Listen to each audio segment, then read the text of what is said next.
Okay, good evening. This is Professor David J. De Los Reyes. Okay, it's November, what November is today? 4, 2023. The time is around 11:53 p.m.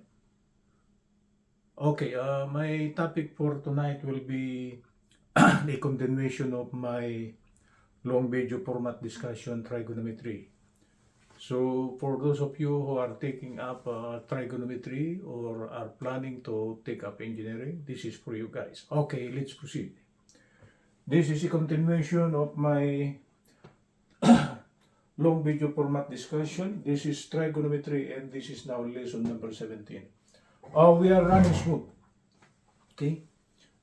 Lesson number 17 is, the title is the so-called laws of logarithms. Okay, we have taken this topic already under the study of algebra, but since we are on the study of trigonometry, again, I will be presenting the so-called laws of logarithms. Okay, let's try to bring out the so-called laws of logarithms. There are only how many? 4 or 3, because this number for here could be derived from number 3. Actually, there are only 3 laws of logarithms. For the laws of logarithms,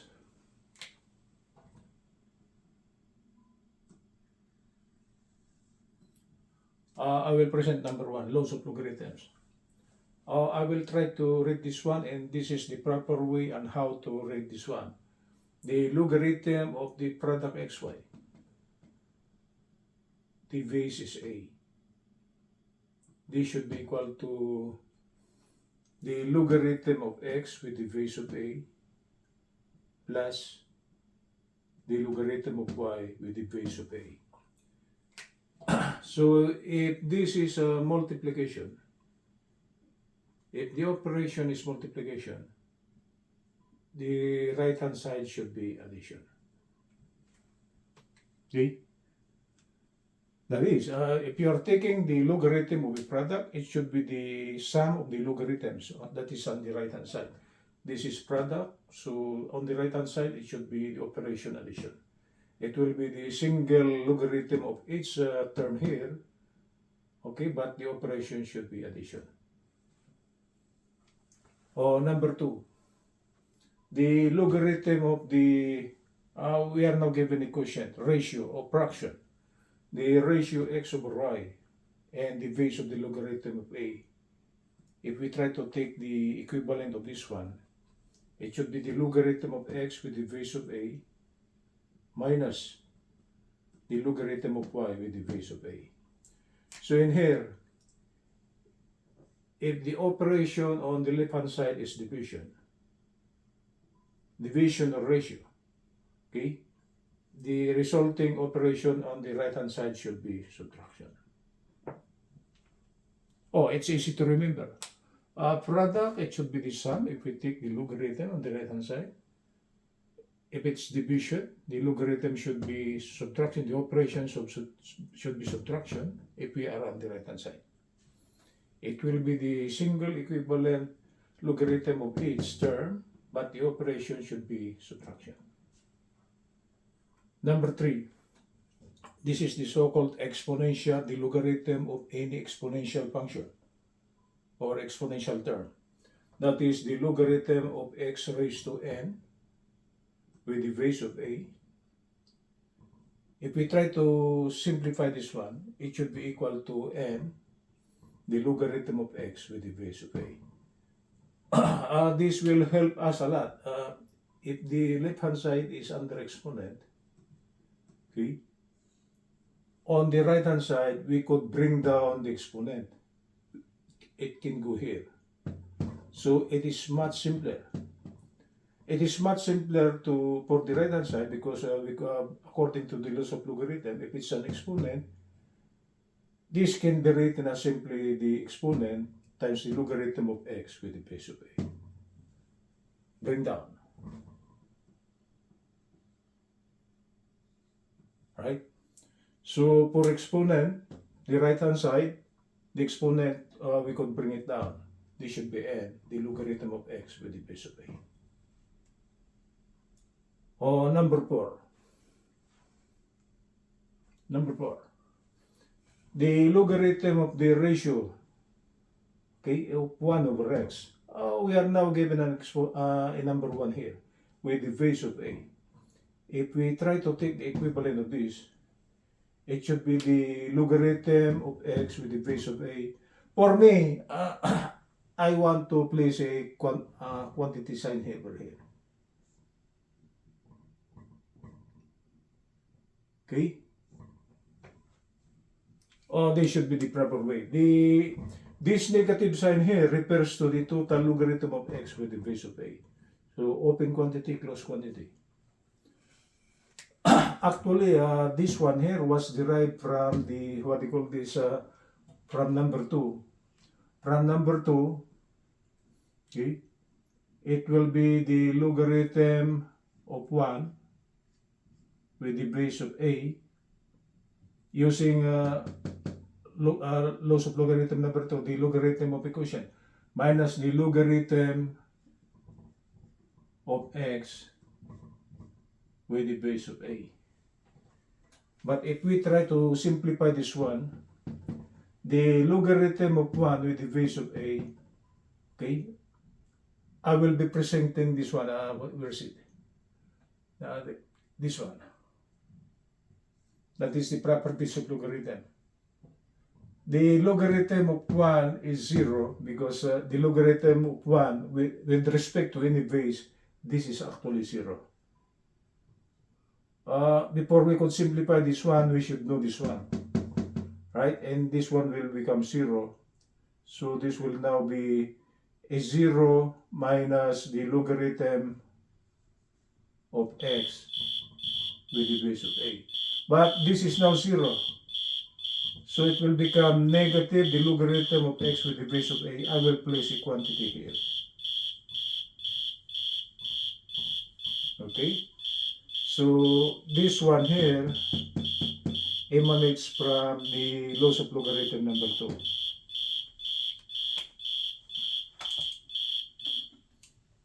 Okay?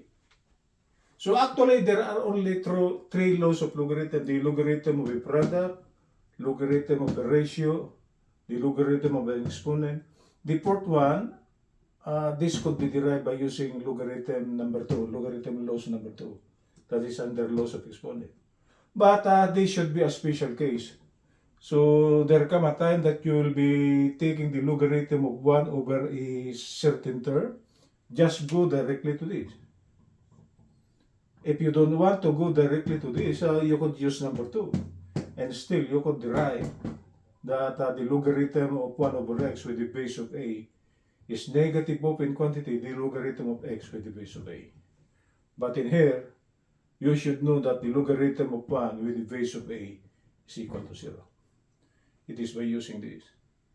The logarithm of 1 with respect to any base is actually equal to 0. Okay? Let's try to bring out the properties of logarithms.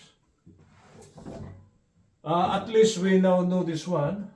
So we should know also the other properties of logarithm in order to facilitate the so-called laws of logarithms from logarithm number 1 to number 4 or number 1 to number 3. Because without knowing this, okay, you lack knowledge on how to simplify laws of logarithms. Do you know, guys, the reason why we are using laws of logarithms under the study of trigonometry? You don't know it, right? Because a long time ago, before the advent of calculators, okay, we don't have calculators to bring out the so-called logarithm of numbers, right? And the one they are using before is actually, we got the textbook and we got the tables of logarithms.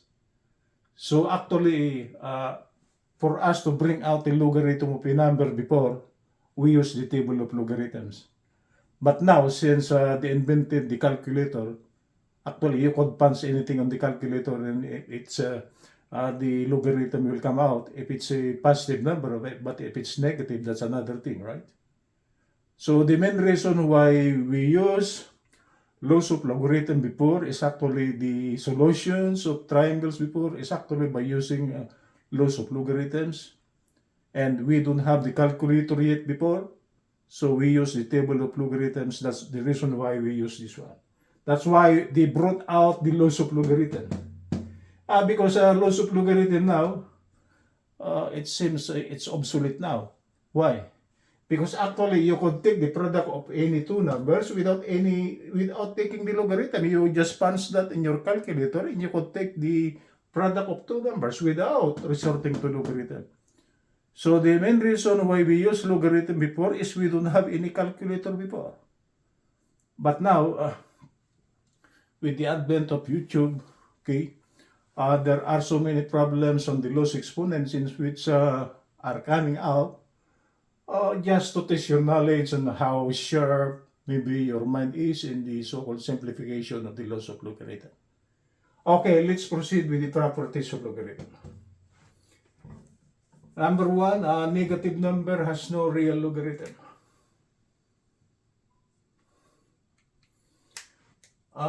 No real logarithm.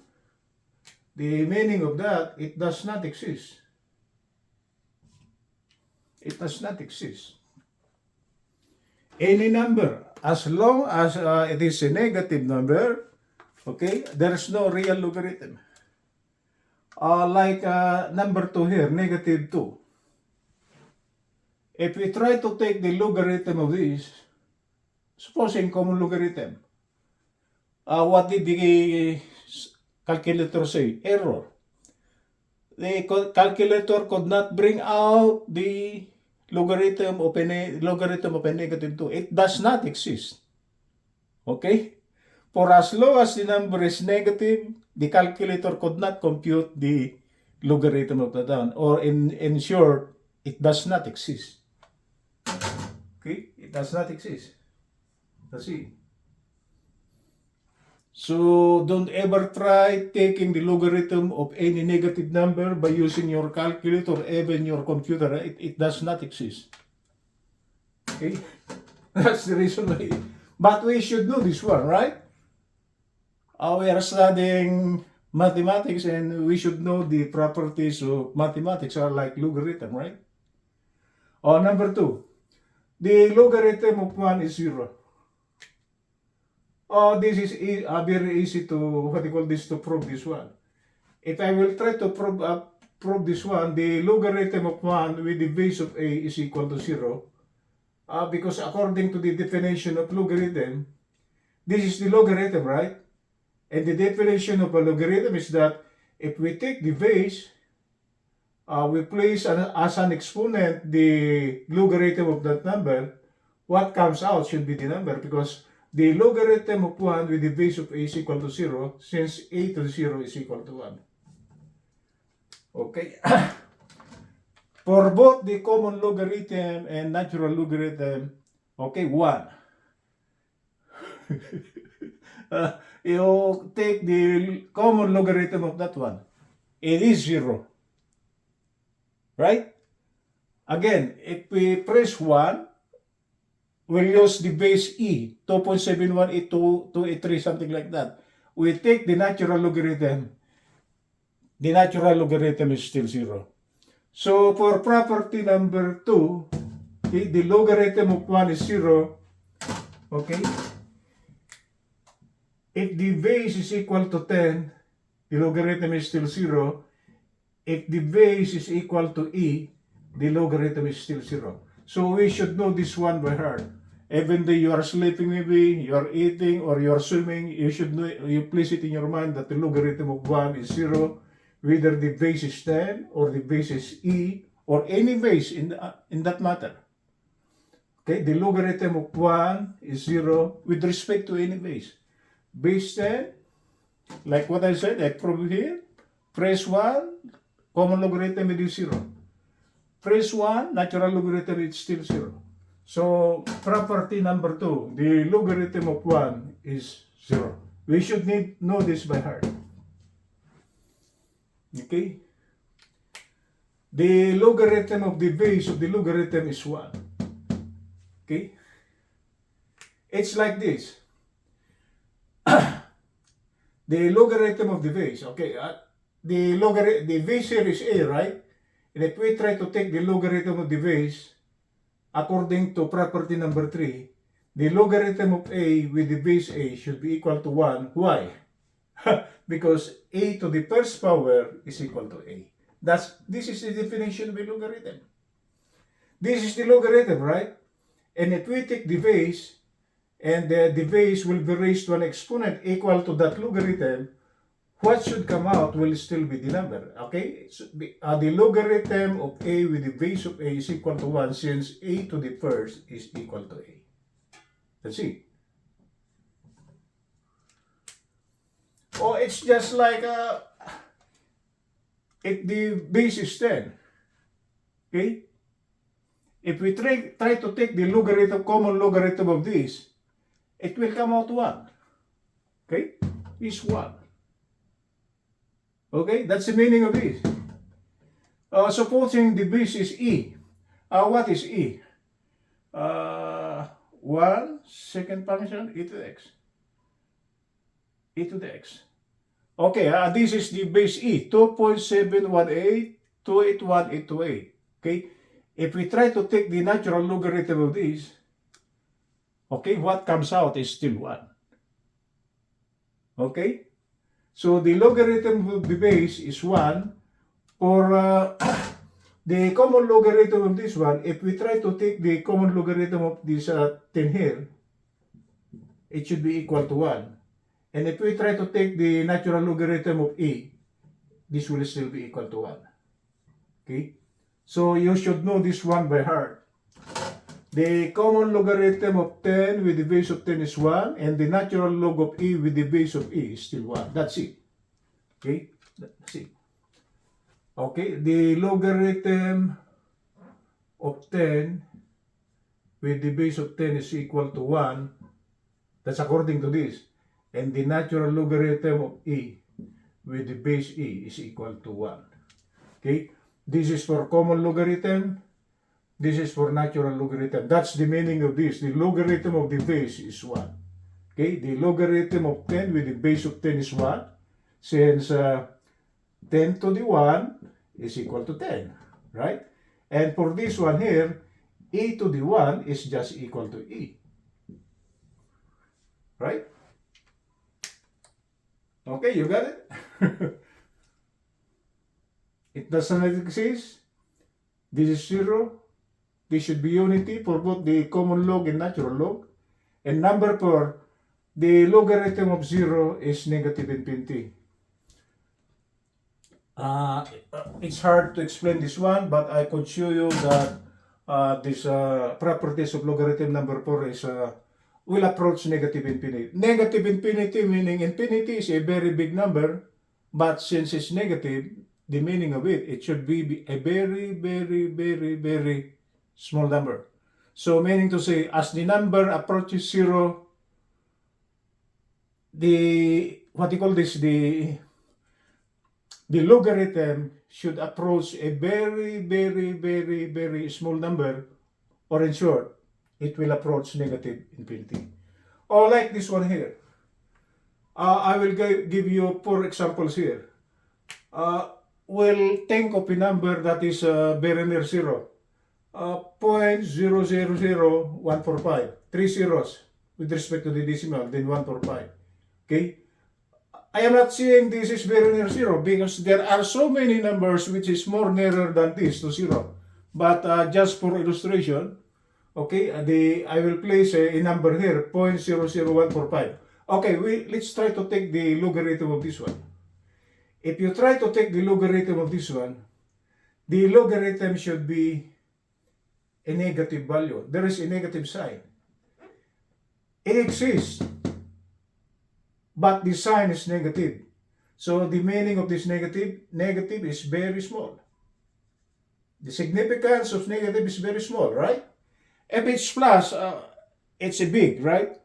So the logarithm of 0.00145 is negative 3.838631998.